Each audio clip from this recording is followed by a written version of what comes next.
भारत में वंदे मातरम केवल एक गीत नहीं, बल्कि राष्ट्रीय अस्मिता और स्वतंत्रता आंदोलन की भावना से जुड़ा प्रतीक है।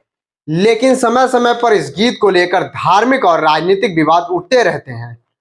समाजवादी पार्टी के महाराष्ट्र विधायक अबू आसिम आजमी का ताजा बयान इसी परंपरा का विस्तार है।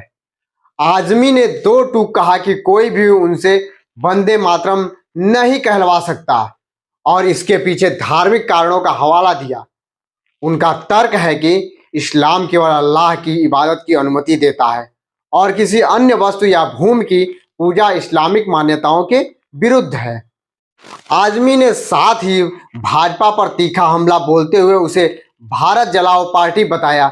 उनका आरोप है कि भाजपा धार्मिक आधार पर राजनीति करती है, समाज को बांटती है और मुसलमानों को दबाकर सत्ता में बने रहने की साजिश रचती है। उन्होंने कहा कि भाजपा राजनीति का मूल ढांचा हिंदू मुस्लिम ध्रुवीकरण पर टिका है और यदि धर्म और देशभक्ति के भावनात्मक प्रतीकों को उससे हटा दिया जाए तो पार्टी का अस्तित्व ही कमजोर पड़ जाएगा। यह विवाद उस समय उभरा जब महाराष्ट्र सरकार ने वंदे मातरम की 150वीं वर्षगांठ पर सभी स्कूलों में 31 अक्टूबर से 7 नवंबर तक इसका पूरा संस्करण गाने का निर्देश दिया था। अबू आसमी आजमी ने इस आदेश का विरोध करते हुए कहा कि किसी को धार्मिक आधार पर किसी गीत या प्रतीक के प्रति निष्ठा दिखाने के लिए बाध्य नहीं किया जा सकता है।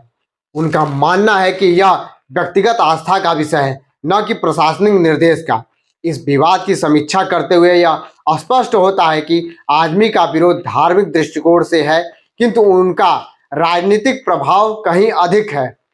भाजपा जहां इसे राष्ट्रगीत के विरुद्ध रुख बताकर सपा की विचारधारा पर सवाल उठाती है, वहीं आजमी जैसे नेता इसे धार्मिक स्वतंत्रता और अभिव्यक्ति के अधिकार का मामला बताते हैं। यह प्रकरण उस गहरे सामाजिक विभाजन की भी झलक देता है जो धर्म और राष्ट्रवाद की सीमाओं को लेकर भारतीय राजनीति में लगातार बढ़ रहा है।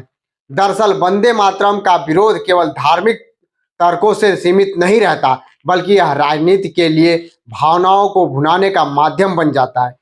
इस घटनाक्रम ने फिर यह सवाल खड़ा किया है कि क्या राष्ट्रगीत को लेकर आस्था और सहमति दोनों का सम्मान भारतीय लोकतंत्र में समान रूप से संभव है, या फिर वह हर बार इसे राजनीतिक ध्रुवीकरण और औजार बना दिया जाएगा।